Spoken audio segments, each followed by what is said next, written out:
Sportal az verdiyi məlumata görə Azərbaycan U17 millisi bugün Qəbələdə təlim məşq toplanışına başlayıb.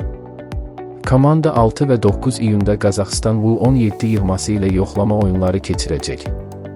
Heyətdə Qarabağ, Sabah və Neftçinin futbolçuları da yer alıb. Mediasport yaydığı xəbərə əsasən Sabah klubunda ayrılıq baş verib.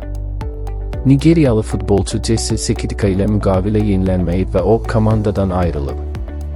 Bizim medianın əldə etdiyi informasiyaya görə Neftçinin Sabahdan ayrılacağı gözlənilən Amin Seydiyev ilə yaxından maraqlandığı və futbolçuya rəsmi təklif göndərdiyi bildirilir. Sportalın yaydığı xəbərə görə Zirə bir neçə futbolçu ilə yollarını ayırıb və yay transfer pəncərəsi üçün heyətdə yenidən qurma işlərinə start verib. Digər bir məlumata görə isə Qarabağla bağlı son sutkada hər hansı rəsmi transfer qeydə alınmayıb. Klub rəhbərliyi və heyəti hazırda əsas diqqətini Avrokuboklara hazırlıq mərhələsinə yönəldib.